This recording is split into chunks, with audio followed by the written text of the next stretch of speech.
Imagine this. You're born in 1839 to a con artist father and a deeply religious mother. Your family is poor and constantly moving to avoid your dad's scandals. But you're obsessed with money, not for luxury, but for security. You save every penny. You work odd jobs. You keep detailed ledgers of every cent you earn and spend. Then you see an opportunity. In the 1860s, oil is just being discovered, and the industry is chaotic. Everyone's competing, prices are unstable, companies are failing. You think, what if I could bring order to this chaos? What if I could control it all? So you build Standard Oil, you buy out competitors, you negotiate ruthlessly, you create the first true business monopoly. By the time you're done, you control 90% of America's oil. You become the richest person in modern history, richer than Jeff Bezos, Elon Musk, or anyone alive today. His name was John D. Rockefeller, and he proved that systematic thinking, discipline, and strategic ruthlessness can build unimaginable wealth. But his story also raises tough questions. When does success become too much power? When does business strategy become monopoly? Today, Lily and I are diving into John D. Rockefeller's fascinating, controversial story and brainstorming a business idea inspired by his approach that you can start today. This is Tallie Talks. Let's go.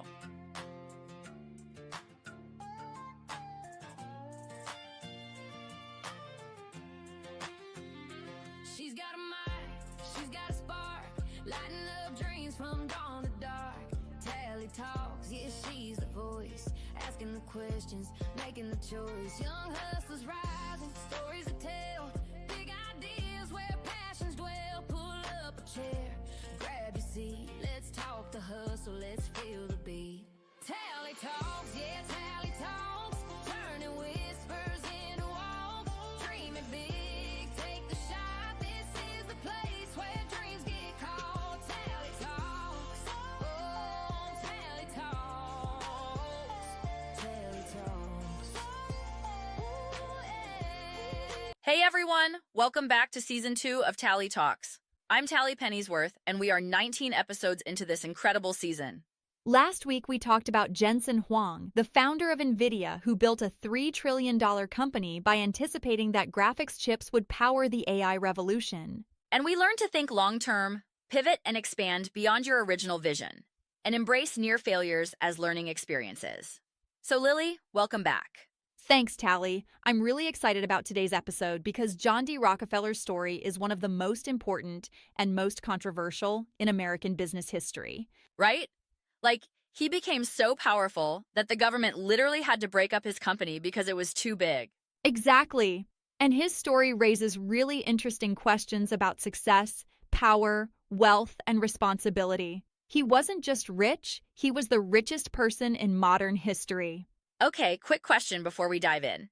If you could be super wealthy, would you want to be known for how you made the money or for what you did with it? Ooh, that's a good question. I think both matter, but ultimately, what you do with wealth is more important than how you got it, as long as you got it ethically. I agree. Like Rockefeller made his money in controversial ways, but he also gave away most of it to charity. So his legacy is complicated. Very complicated, and that's what makes his story so interesting. Let's dive in. So John D. Rockefeller was born in 1839 in upstate New York. His father, William Rockefeller, was a con artist who sold fake medicine and called himself Devil Bill. He was rarely home and had secret families in different places. Wait, his dad was literally a con artist? Literally. And young John hated that instability. His mother, Eliza, was the opposite. Deeply religious, disciplined, frugal. She taught John to work hard, save money, and live modestly. Those lessons shaped everything about John. So he had two very different role models. Exactly. From his father, John learned how to negotiate and read people. From his mother, he learned discipline and religious devotion. And John became obsessed with money, not for luxury, but for security and control. So money meant safety to him. Yes. As a kid, John raised turkeys and sold them for profit. He loaned money to a farmer and charged interest. He kept meticulous ledgers tracking every penny he earned and spent. He called this his Ledger A and kept it his whole life. So he was entrepreneurial from childhood. Very. When John was 16, he got a job as a bookkeeper in Cleveland, Ohio. He was amazing at it, organized, accurate, obsessive about details, and Cleveland was booming because it was near newly discovered oil fields in Pennsylvania. Oh, so this is when oil is just being discovered. Exactly. In 1859, oil was struck in Pennsylvania, and suddenly everyone was rushing to drill wells. It was like the gold rush, but for oil. The industry was chaotic. Prices fluctuated wildly. Companies failed constantly. So it was the Wild West of oil. Completely. And in 1863, when John was 24, he and a partner invested in an oil refinery in Cleveland. Not drilling, refining. John saw that refining was more stable than drilling. Drillers took huge risks. Refiners had more control. Okay, so he's in the oil refining business. How does he become so dominant? John had a strategy: vertical integration and ruthless efficiency. First, he made his refinery the most efficient. Better equipment, better processes, lower costs. He could refine oil cheaper than anyone else. So he competed on efficiency. Yes. Then he started buying other refineries.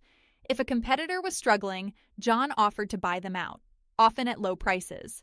If they refused, he'd undercut their prices until they had no choice but to sell. Wait, so he'd basically force them out of business? Essentially, yes. And he controlled other parts of the oil supply chain too. He made deals with railroads to get cheaper shipping rates, sometimes secret deals where railroads charged competitors more and gave John the difference. That seems unfair. It was. And it was legal at the time, but it gave Rockefeller a huge advantage. In 1870, John founded Standard Oil Company, and his strategy was clear: consolidate the entire oil industry. So he wanted a monopoly. Exactly. Within 10 years, Standard Oil controlled about 90% of oil refining in America. If you bought kerosene for your lamps, which almost everyone did, it probably came from Rockefeller. 90%. That's insane. It was unprecedented, and because he controlled so much, Rockefeller could set prices. He kept prices low for consumers, which people liked, but he also crushed competition and controlled the entire market. So he was powerful, but also kind of scary powerful. Very scary, powerful. Journalists called him ruthless. Cartoons depicted him as an octopus with tentacles strangling the economy. People feared and resented his power. Okay, so how wealthy did Rockefeller actually become? Unimaginably wealthy. At his peak, John D. Rockefeller was worth about $400 billion in today's dollars. That's richer than Jeff Bezos, Elon Musk, or anyone alive today. He was the richest person in modern history. $400 billion? That's insane. It is. And he didn't spend it on yachts or mansions. Well, he had some, but he lived relatively modestly. He still kept his ledgers, still monitored every expense, still lived by his mother's frugal principles. So even with all that money, he stayed disciplined. Exactly. But Standard Oil's power became a problem. By the early 1900s, journalists called muckrakers were exposing Rockefeller's ruthless tactics. Ida Tarbell wrote a famous series called The History of the Standard Oil Company that detailed all of Standard Oil's shady practices. So public opinion turned against him? Very much so. And in 1911, the U.S. Supreme Court ruled that Standard Oil was an illegal monopoly. They broke the company into 34 separate companies. Wait, they just broke up his company? They did. It was called trust busting. The government said Standard Oil had too much power and violated antitrust laws. So they split it up into companies like Exxon, Mobil, Chevron, which are still major oil companies today. So even broken up, his companies are still huge. Right. And ironically, when Standard Oil was broken up, the individual companies' stock values went up. Rockefeller owned shares in all of them, so he actually got richer after the breakup. Point.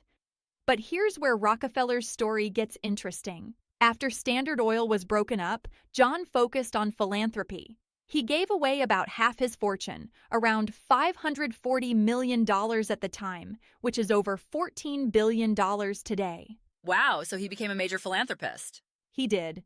He founded the University of Chicago, Rockefeller University, funded medical research that helped eradicate hookworm and yellow fever, established the Rockefeller Foundation, which still operates today, and supported education, science, and public health worldwide.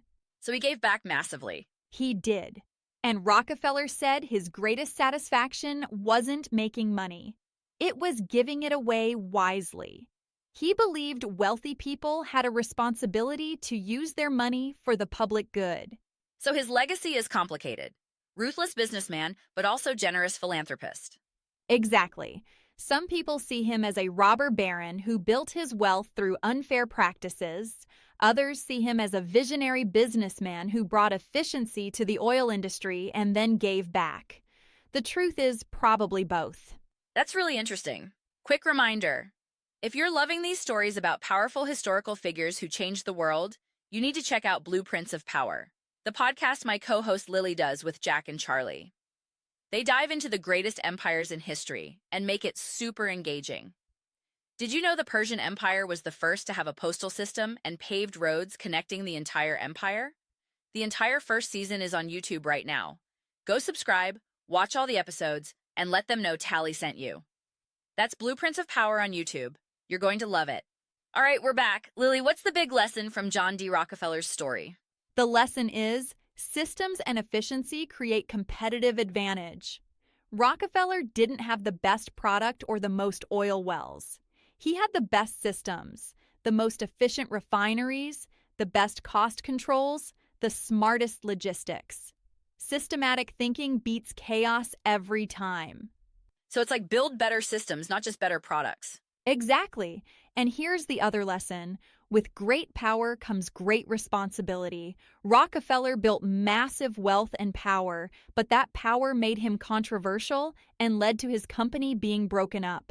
Success without ethics creates backlash. You have to think about the impact of your power. So ethical success is sustainable. Purely ruthless success isn't. Right. And one more thing. Giving back matters. Rockefeller could have died as just a robber baron. Instead, his philanthropy created universities, advanced medicine, and helped millions of people. How you use your success defines your legacy more than how you achieved it. I love that. So, systems and efficiency create competitive advantage. With great power comes great responsibility. Think about the impact of your success. And giving back shapes your legacy. Perfect. All right, time for the kid business brainstorm. What business can kids start inspired by John D. Rockefeller? Okay, so Rockefeller succeeded through systematization and efficiency, right? He didn't just work hard, he built systems that worked better than everyone else's. So what if kids started a systems and efficiency consulting business? Ooh, I love this. But what would that actually look like for kids? So the idea is you help people create better systems for tasks they do repeatedly. You analyze how they currently do things, identify inefficiencies, and design better processes. You're like a mini business consultant. Give me examples. Okay, so maybe a family is always running late in the mornings. Chaos, lost items, rushing.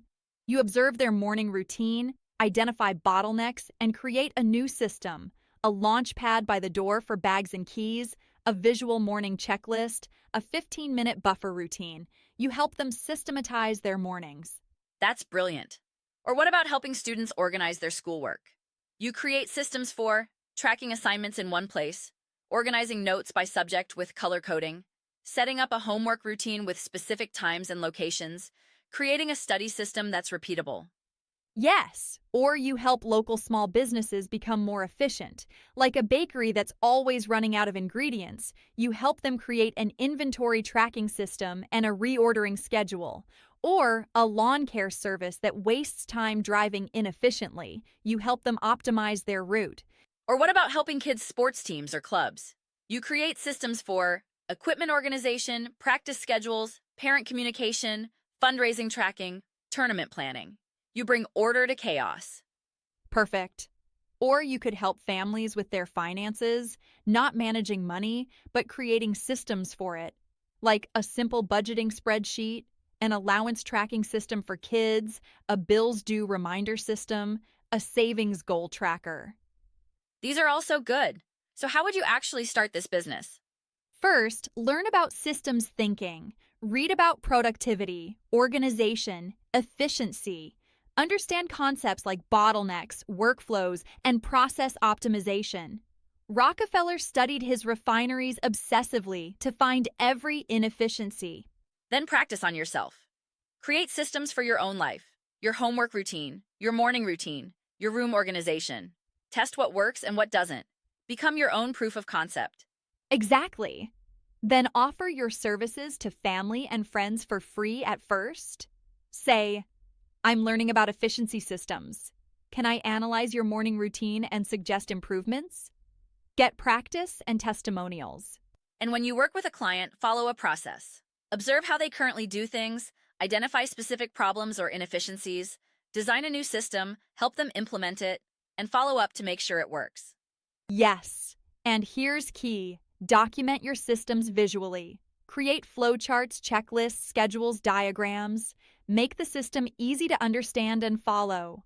Rockefeller's success came from documenting and standardizing processes. And what would kids learn from this business? Systems thinking, process optimization, problem analysis, organizational skills, project management, consulting skills, and how to create repeatable processes. These are incredibly valuable skills for any career. Plus, you're learning to see inefficiency everywhere. Once you start thinking in systems, you notice waste and chaos that other people miss. Exactly, and you could specialize over time. Maybe you become the school organization expert, or the small business efficiency consultant, or the family routine specialist. Specialization builds reputation. And how would you charge for this? You could charge per project, like $50 to analyze and redesign your morning routine, or $100 to create an organizational system for your small business. Or you could do an hourly consulting rate. Start low and increase as you gain experience and results. And you could create templates and sell those separately. Like morning routine template, $10, or homework organization system, $15. Create the system once, sell it many times. That's brilliant. That's productizing your expertise, just like Rockefeller standardized oil refining and then replicated it across facilities. And remember Rockefeller's lesson about responsibility. If you're helping people create systems, make sure those systems actually help them, not just look impressive. Your reputation depends on real results. Great point. And maybe include a giving back component, like for every paid client, I'll help one student organize their homework system for free. Build philanthropy into your business from the start. I love it. So the business is Systems and Efficiency Consulting. Help people create better processes for repetitive tasks, document systems visually, test and iterate to prove results, specialize over time, and consider productizing your expertise.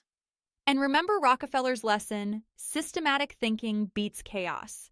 The person with the best system usually wins, not just the person who works hardest. Perfect. Okay, who's going to start a systems and efficiency consulting business? Send us your systems and results. All right, everyone, that's episode 19 of season 2. We explored John D. Rockefeller's fascinating, controversial journey, from poor kid with a con artist father to becoming the richest person in modern history, then giving away half his fortune. Lesson: systems and efficiency create competitive advantage. With great power comes great responsibility. Think about the impact of your success, and giving back shapes your legacy. And our kid business idea, Systems and Efficiency Consulting. Help people create better processes, document systems visually, test for real results, and build giving back into your business from the start. Next week, we're talking about Hetty Green, the witch of Wall Street who became the wealthiest woman in America through smart investing and extreme frugality. Her story is absolutely wild and inspiring. I can't wait for that episode. Thanks for being here, Lily. Thanks, Tallie. Rockefeller's story is so complex and interesting. And thank you for listening. If you love this episode, share it, rate it, review it, and send us your business ideas. We love hearing from you. Because systems beat chaos and legacy matters more than wealth. See you next time on Tallie Talks. Peace out.